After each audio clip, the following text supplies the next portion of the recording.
जय हिंद दोस्तों, वंदे मातरम। यूक्रेन और रशिया के बीच में युद्ध जारी है। इस बीच में एक और भारतीय छात्र के मृत होने की खबर निकलकर सामने आ रही है। लेकिन इन सभी चीज़ों के पहले शशि थरूर ने भारत की विदेश नीति की तारीफ भी करी थी। दरअसल कई लोग इस समय भारत के ऊपर ये उंगली उठा रहे हैं कि यूक्रेन और रशिया के बीच में जो कुछ चल रहा है उसको लेकर भारत अपनी स्थिति को क्लियर नहीं कर रहा है और न्यूट्रल जगह पर बैठकर सिर्फ तमाशा देख रहा है। लोगों का ये भी कहना है कि भारत चाहे तो रशिया के ऊपर दबाव बना सकता है कि वो इस युद्ध को खत्म कर दे। वहीं लोग ये भी आरोप लगा रहे हैं कि भारत रशिया को अपना इतना अच्छा दोस्त बताता रहता है, लेकिन उसी अच्छे दोस्त ने भारत को बताया तक नहीं कि वो रशिया के साथ रशिया जो है यूक्रेन के साथ कुछ ऐसा करने के लिए जा रहा है। तो कई सारे आरोप हैं जो कि इस समय मोदी सरकार के ऊपर लग रहे हैं और इनमें ज़्यादातर आरोप लगाने वाले में लिबरल लोग ही शामिल हैं। क्योंकि आरोप तो लोग ये भी लगा रहे हैं कि भाई लोग, ये जो भारत सरकार है, ये लोगों को यूक्रेन से भारत तो ला रही है लेकिन भारत में उनके घर तक उनको नहीं पहुंचा पा रही। मतलब आप देखिए कि इंसान को आप उंगली दोगे तो वो गर्दन पकड़ने में बिल्कुल भी देर नहीं लगाता है।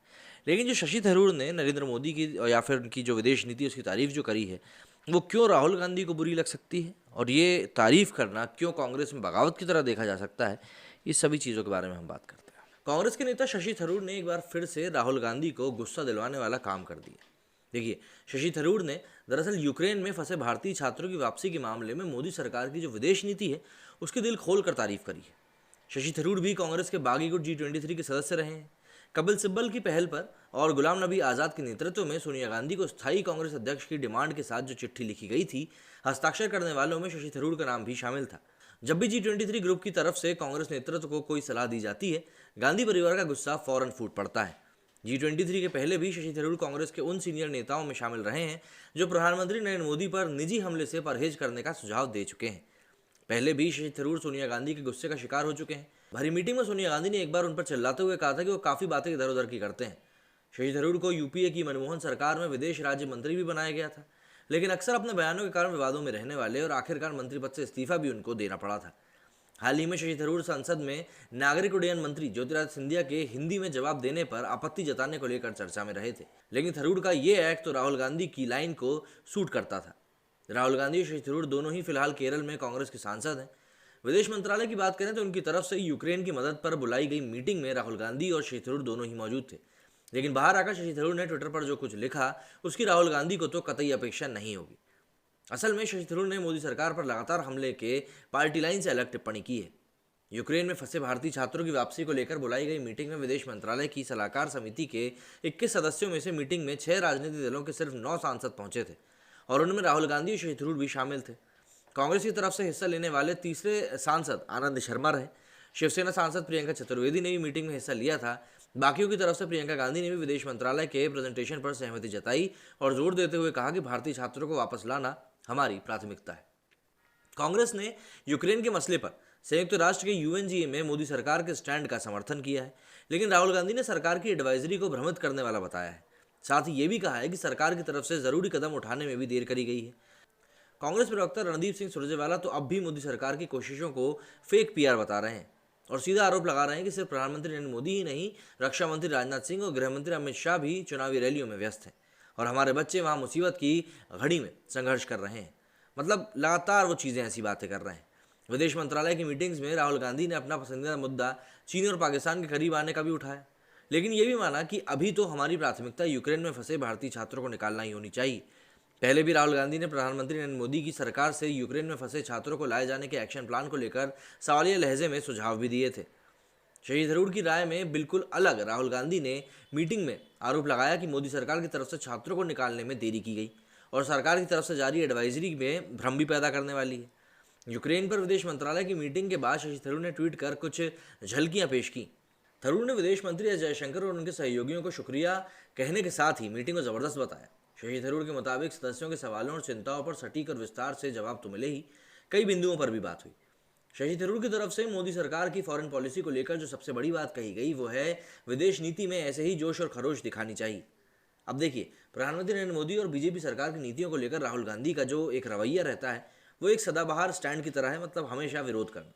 लेकिन शशि थरूर की प्रतिक्रिया मौके के हिसाब से अलग अलग होती है। हाल ही में सांसद में तमिलनाडु के 2 सांसदों के अंग्रेजी में पूछे गए सवाल का हिंदी में जवाब देने पर शशि थरूर ने नागरिक उड्डयन मंत्री ज्योतिरादित्य सिंधिया पर भी बिफर उठे थे, तब भी जबकि संसद सदस्य ने सवाल अपनी भाषा में भी नहीं पूछा था। अगर सवाल तमिल में पूछा गया होता तो भी एतराज़ के पीछे कम से कम एक तर्क तो नजर आता ही। असल में तब राहुल गांधी ने तमिलनाडु का मुद्दा उठाया था और पूरी राजनीति तब समझ में आई जब एम के स्टालिन ने राहुल गांधी के प्रति अपना आभार प्रकट कर दिया। कांग्रेस सांसदों का एक प्रतिनिधिमंडल विदेश राज्य मंत्री मीनाक्षी लेखी से भी जाकर मिला था और यूक्रेन में फंसे भारतीय छात्रों को निकालने के लिए सरकार की तरफ से कोशिशें तेज करने का आग्रह भी किया था। हालांकि प्रतिनिधिमंडल में पंजाब के ही सांसद शामिल थे, जैसे कि मनीष तिवारी, रवनीत बिट्टू, गुरजीत औजला, अमर सिंह और जसबीर गिल। लेकिन उसके बाद मनीष तिवारी ट्विटर पर काफ़ी आक्रामक नजर आए। अब मज़ेदार बात यह है कि मनीष तिवारी भी G23 ग्रुप का सदस्य है और यूक्रेन के मुद्दे पर पंजाब के मुख्यमंत्री चरणजीत सिंह चन्नी सहित अन्य कांग्रेस नेताओं को कटघरे में खड़ा कर रहे हैं।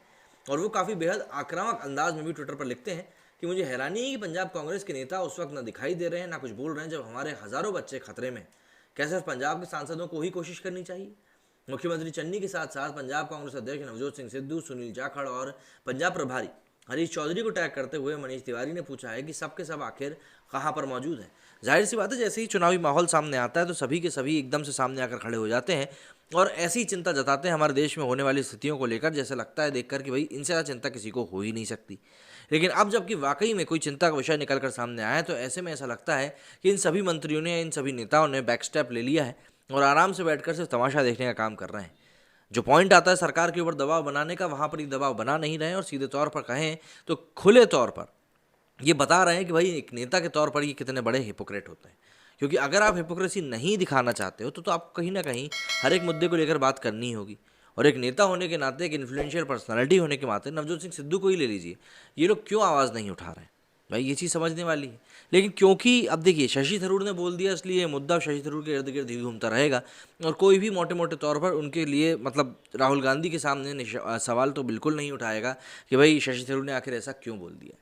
क्योंकि एक ही मीटिंग में एक ही पार्टी के दो नेता जाते हैं, बाहर आते हैं तो दोनों की ही राय अलग अलग होती है। तो कहीं ना कहीं ये बताता है कि कोई इंसान इन मोदी की नफरत में कितना ज़्यादा डूब चुका है कि उसको हर एक चीज़ में सिर्फ गलत ही गलत दिखाई देता है। वहीं शशि थरूर की तारीफ यहाँ पर इसलिए भी कर रहे हैं सभी लोग कि भाई कम से कम वो इंसान सामने वाले की बात को देखकर तो स्टैंड लेता है। क्योंकि अगर ऐसा नहीं होता तो कहीं ना कहीं आपको एक चीज़ समझने में पड़ जाती कि यार आखिर हम लोग किस तरीके की चीज़ों के साथ डील कर रहे हैं। लेकिन यहाँ पर एक चीज़ मानने वाली ये होगी, शशि थरूर ने यहाँ पर नरेंद्र मोदी सरकार की विदेश नीतियों की जो तारीफ़ करी है उससे बाकी नेताओं को भी एक प्रोत्साहन तो ज़रूर मिलेगा कि नहीं यार हमने भी शायद यहाँ पर कुछ गलती करी है तारीफ़ ना करके। मेरे से फिलहाल इतना ही। जय हिंद, जय भारत।